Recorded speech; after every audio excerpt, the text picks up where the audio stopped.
Hey there, everybody. It's your girl Barbie J here, and I am back with another recap and review of All the Queen's Men, Season 3, Episode 4.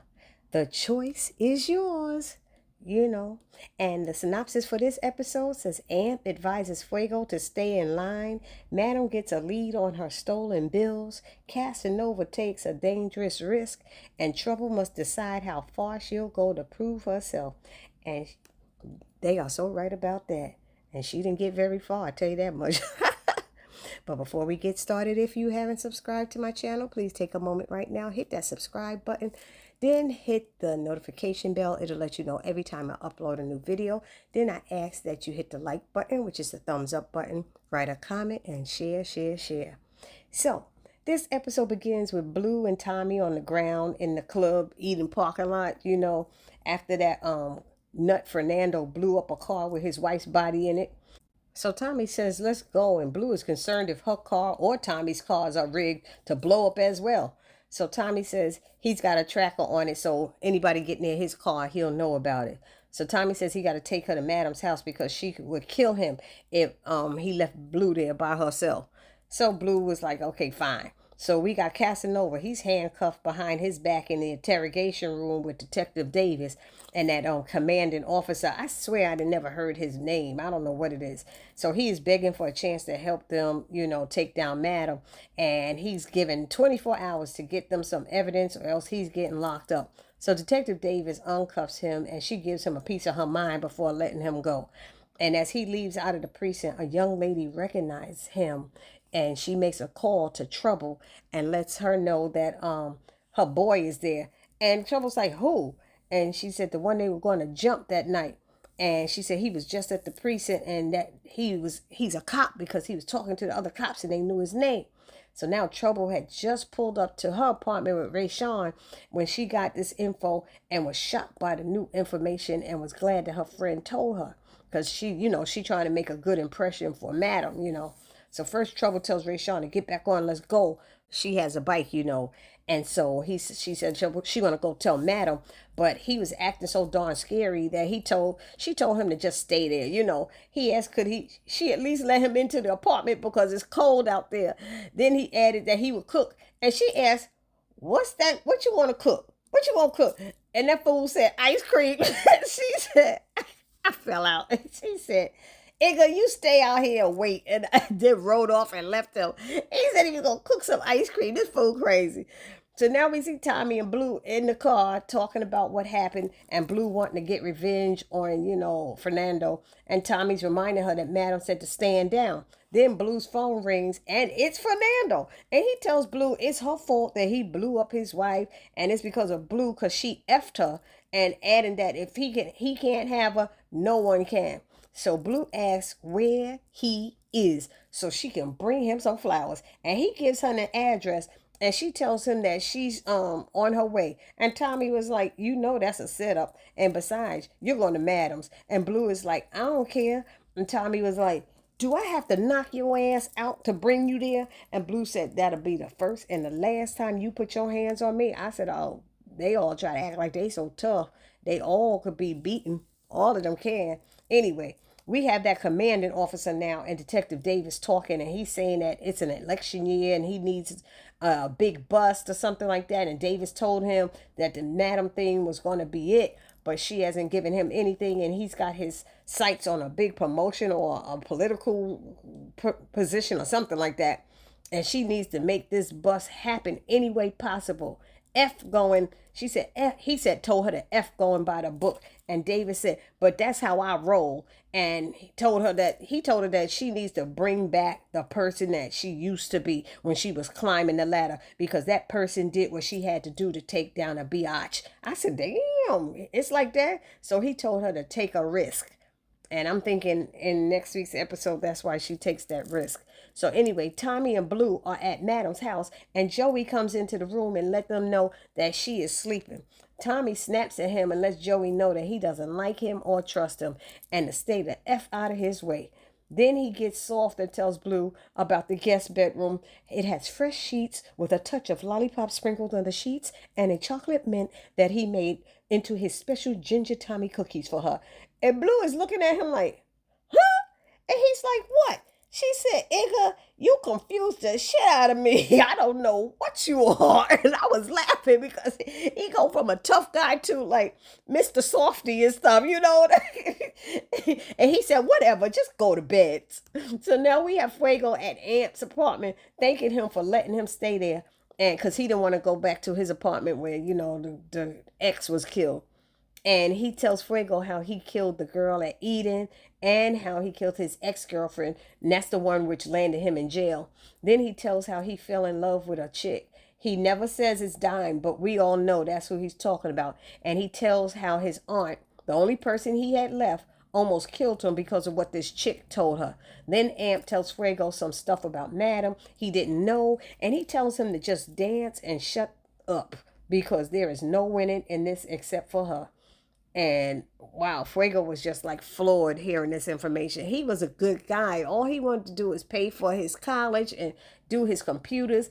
And they just messed up his life with this right now. So now Madam gets a call from Doc, who she has sitting in a bar to meet, you know, with the governor's daughter. Remember, her father told her last week to get in touch with this governor's daughter and get on her good side. Anyway, he tells her that she never showed. And then he tells Madam that Detective Davis is there. And she tells him basically to kind of go flirt with her and see, and to leave his phone open so she can listen. Well, Doc tried some things that I tell you myself I may have fallen for. But Detective Davis didn't, even though it seemed as if she liked it a bit. So she told him they're coming after his boss and she's going down. But I laughed when Doc stood up and his penis was touching her. And she said for him to get his dick off her knee. And he told her to move her knee then. And she said, no, because my knee is, she's like, and Doc said, getting all the attention your pussy wants. I said, oh. I said, oh my God, Doc was so smooth with it. I was dying. I love me some Doc. So she told him he was vulgar and arrogant. And I said, yeah, he was that. And then she throws him against the bar forcefully. I thought she's going to get on top of him or something. And he said, okay, detective, okay. So she finished her drink, put the glass down on the bar, and told him to pick up the check. Now, me, myself, I would have said, I don't think so. You know, I was like, I don't know what your check is and how many drinks you done had. But Doc did tell Madam that it looked like Davis was about to break. Like she wanted to try him, you know. Try it, you'll like it, try it. No, me stop. Now it's morning, and Madam is met by Tommy and Blue, who inform her of what happened in the club's parking lot. Joey is standing in the background somewhere. So Madam says she knows about it because Joey already told her, and as well as about trouble being outside of her house in the middle of the night. How come you didn't know that, Tommy? You need to tighten up your shit, she told him. So Madam is impressed by what Fernando did when Blue says what he did, blowing up the car with his wife in it. She said he done took a page out of my damn book. So Blue wants to go after him, and Madam said to wait and to do what the F she said. Then Blue tells Madam that all of Midnight's money is her money. Those old bills that are black light tagged by, you know, Madam. So she's like, what? Tommy says he gonna kill him. And Madam said, oh, no. We almost did that to my nephew, she said, and I was effing wrong. So she's like, I want to be sure that Midnight, you know, that Midnight is doing something like that because he wouldn't do that. But to keep an eye on him and who he's with. And there was a scene at the gym when some girl came up to him talking about she gonna be there. She want to see him again tonight so he could choke her out and stuff. And she's the one that was giving him the money. So anyway, at the club, we got Big D talking Dime into playing a song and helping him rehearse. He puts a chair in the middle of the stage and starts dancing. Remember she did that last season with Amp, when Amp first came? And I guess that was season 1. And he was practicing and she was twisting and turning in the chair when Amp was all over her. Dime need to stop messing with them guys, them dancers at the club. That's her problem. She need to really stop that. Anyway, so Amp and Fuego, they come in and Amp stands there to watch and Fuego tries to get him to ignore it, but Amp does it and he snaps at Fuego, who walks away. Dime sees Amp watching and she starts acting like she really likes it and starts doing things like getting on top of Big D and you know, like stroking him with her coochie and stuff, just to get under Amp's skin. So Amp yells, F you, Dime, and walks away. And then Dime gets off of Big D, who is now hard and doesn't want her to stop. But she messing around. She playing game. Dime need to stop playing these little games and be more understanding to what she caused and almost getting him killed by his own Aunt Madam. It's just like he's going through something now because he loved her and trusted her, and now she did that to him, and he don't know who to trust. So now Casanova walks into the club, and Tommy confronts him and calls Madam, who wants to see him in her office ASAP. So at this point, Madam is pulling up to the club, and Trouble is out there waiting, and she tells her, I don't have time for this, Trouble. And she's like, Madam, it's important.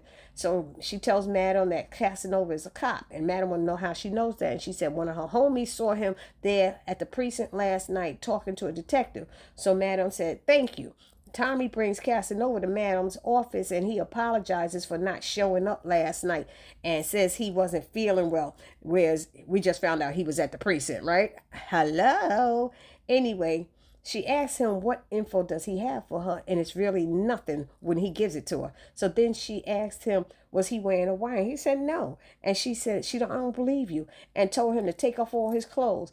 And he took it off down to his ding-a-ling-a-ling, out and swinging and all. So he's still saying, I wouldn't dare come in here wearing a wire. And if we're going to work together, Madam, we're going to have to trust each other. Then she shows him her laptop. And he says, what's that? She says, it's a scanner and a scrambler that went off the moment you came in here. And it notified Tommy's phone. So Tommy asks, where is it? And Casanova still denied having one. And then Madam handed Tommy what looks to be a magnet, and he put it in near Casanova's ear, and the bug or wire, whatever it is, tap came out. And she said, oh, you got some high-tech shit here, right? So he tries to apologize, and Madam is like, you just stood here in my face and lied to me. And Tommy said, to us. I start laughing. Then she told Tommy to take them MF to the basement. I said, uh-oh, she about to get rid of him. So now the other dancers, strippers, are on the stage, and Dime comes out to get them off, and Trouble refuses to stop and isn't listening to Dime at all. And she starts yelling, I deserve a solo. And Dime tells her to get her ass off the stage until the queen, talking about Madam, has crowned her.